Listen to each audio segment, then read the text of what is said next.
A Baptist preacher in New York had figured out when Christ was returning, and he did it based on some, like everybody else does, bad assumptions and spurious mathematics, and decided Christ was coming back. I think it was October 21st in 1844. He'd already predicted once before what was going to happen, but it didn't, and so he revised his math and came up with this date. It was a big deal in the news, and a lot of people fell for it. A lot of people joined him on his farm and went up on the ridge behind his farm and waited for Christ to return, and it is called the Great Disappointment in evangelical history, because obviously Christ didn't return then. Maybe the video didn't play, because the video actually spins the guy in a really positive light. I was going to comment on that after the video, because he still has followers who rejected that teaching but continued to follow some other things that he had taught, and the video was made by them. But Jesus made it very clear that no one knows the time, no one knows the day when Christ was returned. Remember May 21st, 2011? Judgment Day. It was to be the end of the world. How many remember seeing those billboards around town and all over the country, like the one that's on the screen there? Harold Camping, the founder of Family Radio Network, had already predicted in 1994 that Christ would return, and when that didn't materialize, he revised his prediction to 2011, May 21st, 2011. They posted billboards everywhere. They handed out thousands of tracts. They held rallies all over the world. The sad part is that a lot of people follow these false prophets. And sometimes they do quit their jobs. Sometimes they do give away their life savings. Sometimes they do sell their homes. In 1844, there were a number of farmers who didn't plant crops. There were people who burned family bridges, who did sell their homes. It was a disaster for them, and no wonder it was called the Great Disappointment. In 2010 and 2011, Family Radio, Harold Camping's organization, spent over $100 million that year in billboards, in printed tracts. They bought vehicles that drove all over the U.S. with big billboards on the side of them. And because of those predictions and because people followed them, a lot of people were broken because of it. Some of you remember seeing those signs, remember that event. If we read the Bible, we know that we should ignore those kinds of theories and just go on loving and serving the Lord. That's what we're supposed to be doing, is ignoring those kind of theories and go on loving and serving the Lord. The church in the city of Thessalonica had some people who had quit their jobs, and they were just waiting for Christ to return. And this letter that we're studying together, 1 Thessalonians, addresses Jesus' return, his second coming, but we can't go there yet. That's next week, and that's actually the next couple of weeks. But before Paul goes there in his letter, he says there's an issue that needs to be addressed first. And that's, as far as we can understand, because there were these people who had quit their jobs. They were just waiting for Jesus to return. And Paul and Silas in this letter tell them, keep working and keep loving each other. Keep working and keep loving each other. Love one another. Forget all those theories about when Christ is coming and just go on loving one another. And we want to look at that passage today. We've been studying 1 Thessalonians for a number of weeks now. I think our notes say this is week number 9. And it'll go all the way up until Easter. And in fact, I decided this week there's a passage in 1 Thessalonians we're going to go back to and touch on Easter Sunday. And so we'll actually finish this up on Easter Sunday. But again, a big part of this letter is Jesus is coming back. But there's something that has to be addressed first. And so Paul addresses that in the verses that we're looking at today. It's in 1 Thessalonians chapter 4, verses 9 through 12. Last week he started a teaching saying, I want you to continue to walk in a way that pleases God. And last week we saw the negative side of that. The negative side of walking to please God is to abstain from sexual immorality. But now we see the positive side of that. And the positive side is to love one another as we learn to walk with God. Love the brethren and also keep serving the Lord.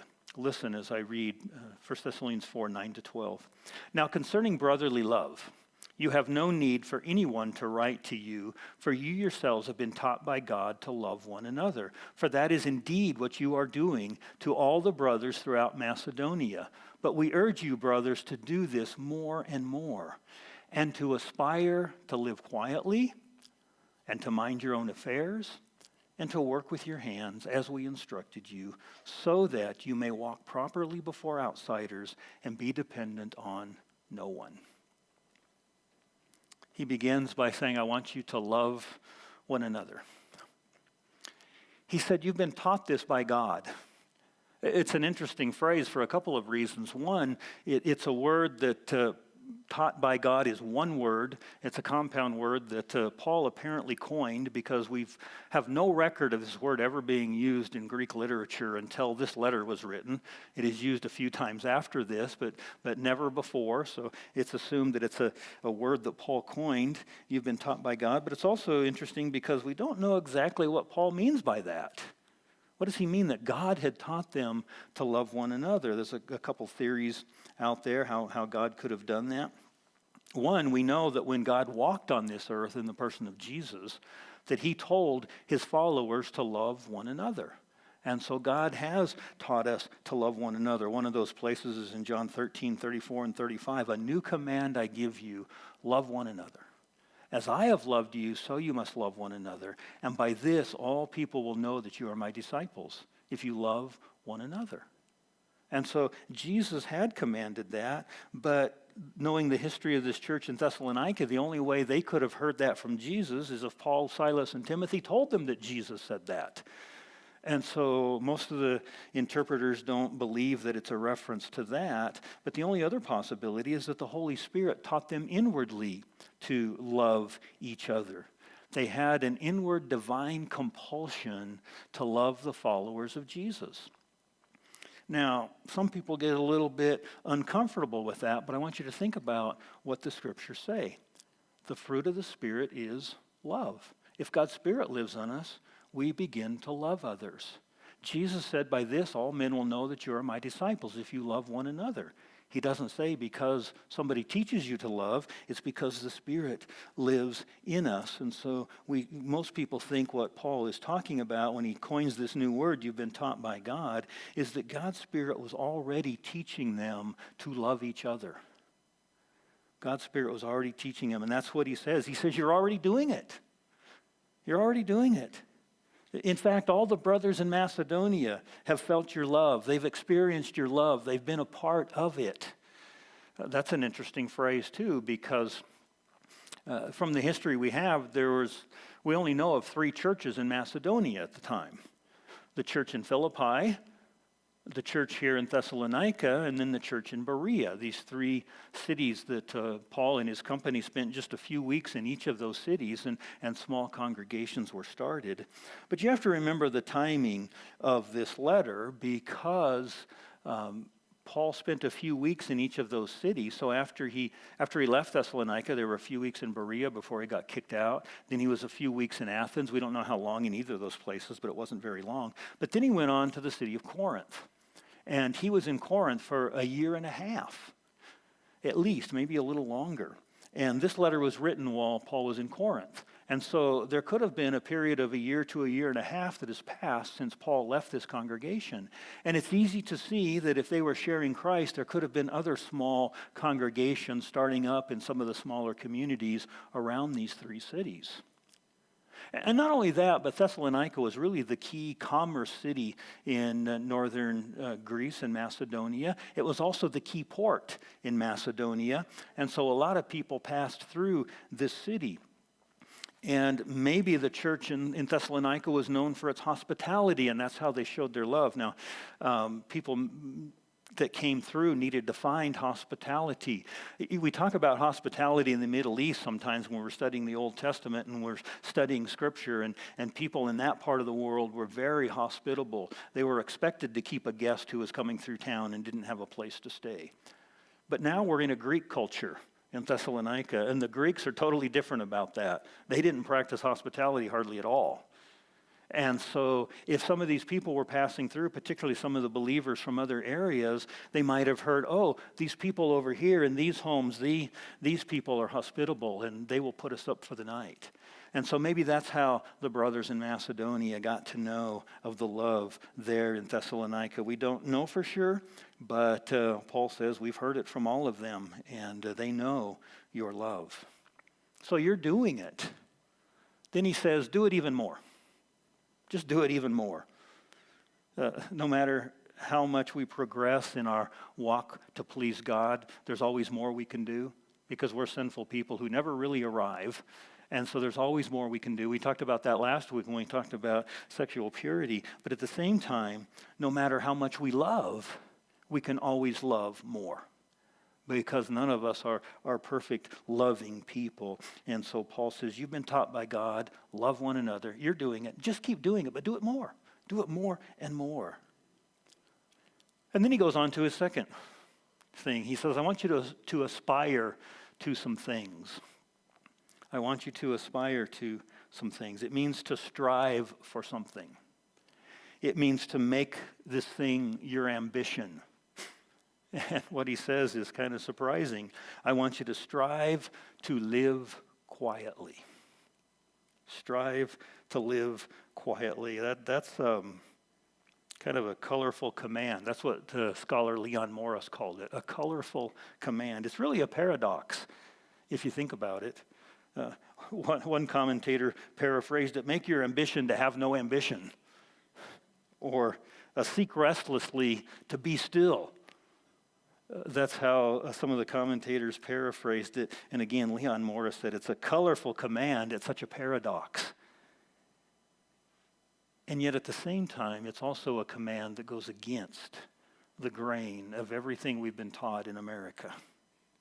It goes against the grain of American evangelical culture as well.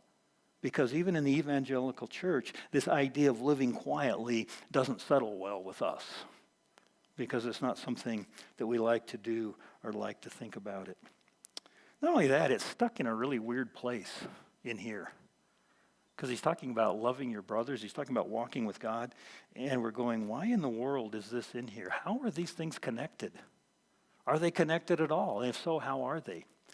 Well, I want to take an aside before we go back to the command, and I want to show you, first of all, how these things, or that these things are connected, and then how they are connected. So first of all, I want you to notice the sentence structure in this passage that I just read, if you have it in front of you. Now, if you're reading the English Standard Version that I preach out of, or if you're reading the New American Standard or the Net Bible or the Holman Christian Standard Bible, they have it punctuated correctly, and you'll see what I'm talking about. If you're reading the NIV or the New Living Translation, they didn't punctuate it the way it is in the Greek. And so they missed the point of what's going on with this connection. Because everything from the middle of verse 10 to the end of verse 12 is one sentence. Just one sentence. And that's how it's punctuated in some of the translations that I've mentioned. Just one sentence. And let me read it to you again. He says, we urge you, brothers, to do this more and more, to aspire to live quietly, to mind your own affairs, and to work with your hands as we instructed you. And then he goes on, so that, and he explains something else we'll get back to in a minute. Here's how the sentence, one sentence, is structured. We urge you to do these things. The first thing we urge you to do is love more and more. The second thing we urge you to do is to aspire to a quiet life and to aspire to mind your own business, mind your own affairs. And the third thing we encourage you to do or urge you to do is to work with your hands. You see, it's all one sentence. And so somehow in Paul's mind, these things are connected. Let me show you how I believe they're connected. That is considering the background of this letter. And that's why I started with the silliness that I started with, because it's very likely that the expected soon return of Jesus gave some people in Thessalonica an excuse for idleness. Not only does Paul address this here, he addresses the same issue when we get to the second letter to the Thessalonians. He addresses it there as well. And in both letters, it's at least somewhat connected to Jesus' return. And so the theory is that there were these people there that were taking advantage of the other believers by quitting their jobs, giving away their possessions, just waiting for Jesus to return. That seems to be the situation that's being addressed here. They were relying on the kindness of others for their own basic needs. That's what they were doing. One commentator said they became a nuisance to their Christian friends and even to their pagan neighbors. I mean, they were constantly asking for help, and when their Christian brothers were getting tired of helping them, they started asking their neighbors for help. Because they had quit their jobs, they were waiting for Jesus to return. In 2 Thessalonians, Paul says they're not busy, they're busybodies. Jesus' return should be motivation to work more, to serve more, not a reason to serve less. In fact, some of his parables talk about being found doing the master's work when he returns from his journey, when he returns from a long ways away. And so his parables teach his followers to work more, knowing he's coming back, not to work less. And apparently that was the situation that was being addressed here. And so Paul tells them to keep loving each other, but he also tells them in the same sentence to aspire to these things. So let's go back to that. Aspire to live a quiet life. Again, it goes against our American grain. It goes against the American evangelical culture to live a quiet life. Commentator Mark Howell said it this way. I love this paragraph. He says, ambition is often directed toward a restless pursuit of some goal or achievement or status. Rarely is it directed at restfulness. But Christians must live in a way that projects quiet confidence in God.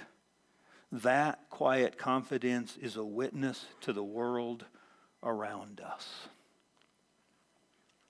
Some of us, to be a witness to the world around us, need to learn to simplify our lives. We need to learn to be more quiet. The second thing Paul says, and it is connected to aspire, it's aspire to mind your own business. And that's connected to living the quiet life as well. One commentator said, nothing is more disruptive to the church than a nosy individual who wants to know every detail of another's life.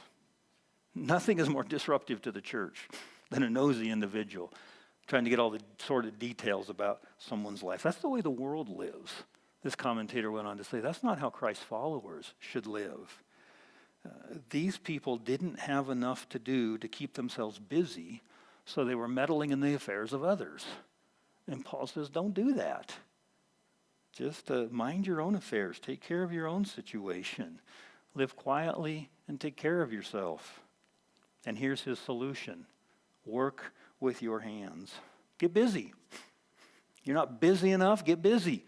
That's the solution that Paul says, work with your hands. Some people connect it to aspire to work with your hands. Other people say it's a third separate command, work with your hands. It doesn't matter. The application is the same. That the solution to that is to learn to work with your hands. It's interesting that Paul would say that to this church in Greece, because the Greeks as a whole did not like manual labor. That's what slaves did. Citizens didn't do that. And so it's interesting that he would tell a church in Greece to do that. Paul was a tent maker, or some sort of works with material kind of person. That word could be in a lot of things. And he did that whenever he could. Wherever he traveled, he had opportunities to work as a tent maker. He did, and that's what he taught. And of course, Jesus was a manual laborer as well. He was a craftsman or a carpenter, again, depending on how you interpret that word. He did manual labor. And so both Paul and Jesus set examples of working with our hands. And in Ephesians 2, Paul says it this way. He says, let the thief steal no more. Instead, let him labor doing honest work with his hands. Keep the thief busy by doing honest work so he doesn't steal again. You see, the second coming should not be an excuse to be lazy. It should not be a reason to sell everything we own and go wait on the roof for Jesus to return. It should be a motivation to serve him more, to work harder, and to love others. That's what his coming should be for us, is that motivation. That's why in 1 Corinthians 15, it's a long chapter about the resurrection of Jesus in the first part, and then what our resurrection bodies will look like in the second part. So it's about our resurrection, and it ends with these words: be steadfast, immovable, always abounding in the work of the Lord, knowing that your toil is not in vain in the Lord. That long section on resurrection says work hard. In Acts chapter 1, just before Jesus was taken up into heaven, his disciples gathered around him, and they'd seen his crucifixion, they'd seen his resurrection, and they said, now it's time for you to establish your kingdom, become a king and rule. Is this the time it's going to happen? And Jesus' answer was, it's not for you to know the times. Those have been set by the Father. It's not for you to know them. His very next words are, but you will receive power when the Holy Spirit has come upon you, and you will be my witnesses. Now, Acts 1:8 is a verse that a lot of Christians know, but sometimes they don't know the context of that verse. That is, hey, we want to know the end times. We want to know when your kingdom is going to be established. Jesus said, it doesn't matter. Go and do my work. That's his response to that. And so we see that theme throughout the scriptures. Aspire to live quietly and to mind your own affairs and work with your hands and love the other brothers. Don't just put everything aside and wait for Jesus to return. He gives a reason in verse 12, two of them. Go verse 12 again.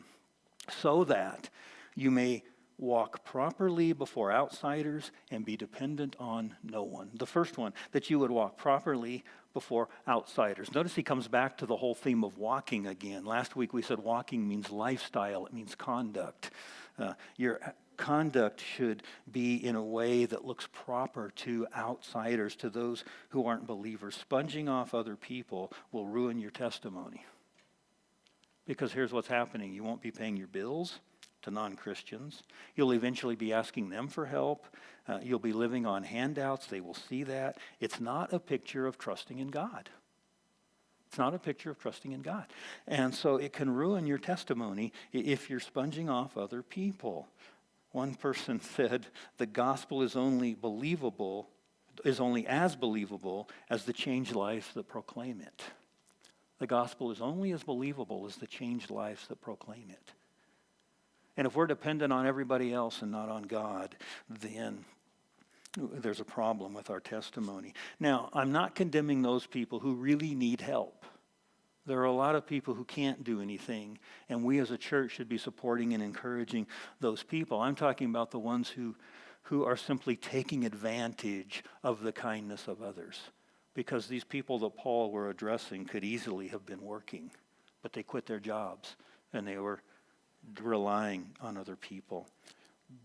Don't do that so that you can walk properly before outsiders, and so you'll be dependent on no one, which just makes a lot of sense if you do what he says. Don't take advantage of someone else just because of their kindness. Don't do that. We have a benevolent fund in our church, and most of you probably know that. And in fact, when we used to pass an offering plate, we'd always take a second offering on communion Sundays. The second offering would be just for our benevolent fund. And when we quit passing an offering plate, sometimes I forget, most of the time, in fact, I forget to mention on Communion Sunday that we have a benevolent offering. And our benevolent fund was in really good shape financially for a long time, so it didn't matter that we were forgetting that. But it's been used some in recent days. And so I would encourage you to think about that, and maybe I'll remember to mention it once in a while. But we do have that benevolent fund. And what that is for is to meet the needs of people in this congregation or people in this immediate community if they have material needs. That's what that fund is for. Unfortunately, there have been times in the past when people in this church have taken advantage of that.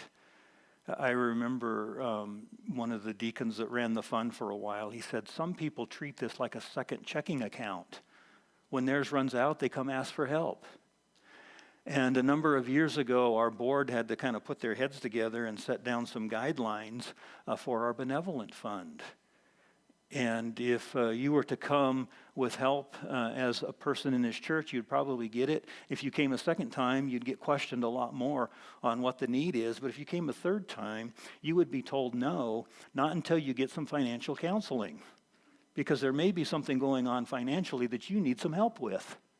We've had to do that in the past, not in recent years, but in the past we had to do that with a number of families. And it was surprising when that happened, either how angry they would get.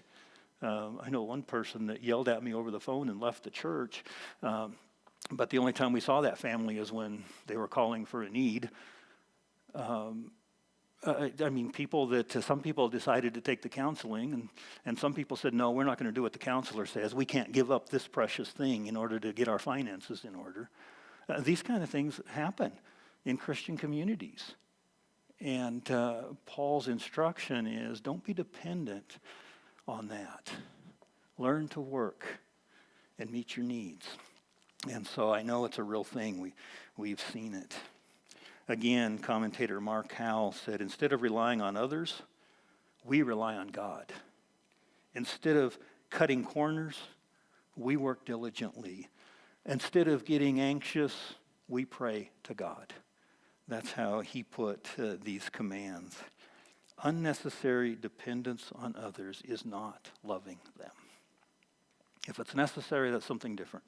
But unnecessary dependence on others is not loving them. And that's what this section is all about, loving the brothers rather than just giving up and waiting.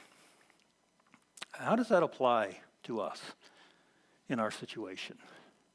Well, I'm going to quickly just do a few applications here. I want to go through them pretty quickly, though. The first one is learn to simplify. Learn to simplify. It's interesting that in the beginning of 2 Corinthians, the beginning of 2 Corinthians, it says, our boast is this, the testimony of our conscience, that we behaved in the world with simplicity and godly sincerity. That's one of the things that Paul and his company boasted about. We lived in the world with simplicity and godly sincerity. But right near the end of that letter, 2 Corinthians, these words appear. I am afraid that just as Eve was deceived by the serpent's cunning, your minds may somehow be led astray from a sincere and pure devotion to Christ. Led away from a sincere and pure devotion to Christ. We should have something in our lives that is a simple, sincere devotion to Christ. Knowing him and serving him should be the focus of our lives, yet we complicate them by so many other things. Carrie Ann mentioned the verse in Zephaniah that's a part of the song we sang. In that verse, it says, he will quiet you by his love. He will sing over you with gladness, but he'll quiet you by his love. That's why it says, be still and know that I am God. Because God wants us to put aside the complications of our lives and learn to know him and just have a simple devotion to Christ. Learn to simplify. Number 2, know your speed limit.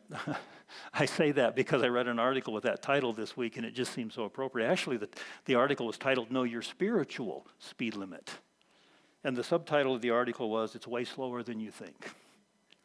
It's way slower than you think. The article said, if you want more long-term effectiveness, learn to slow down. If you want more long-term effectiveness, learn to slow down. Make it your ambition to lead a quiet life. That's what it was saying. Number 3, do look forward to Jesus coming. Do look forward to Jesus coming. We're going to get into that next week, next 2 weeks in this letter. But in doing that, remember that it should motivate us to serve Christ and to love others, not just to sit down and wait. Look forward to it, but let it motivate you in the right way. And number 3 is very simple. Trust in God. Trust in God. He will meet your needs. He will help you to love others. He is the one who will return for you in his time. And so you can trust in him. Those who have put their trust in Jesus Christ, he will return for them in his time. So, love others. Aspire to live a quiet life. Mind your own affairs. Work with your hands. Those are good reminders as we move ahead next week to look at the coming of Jesus.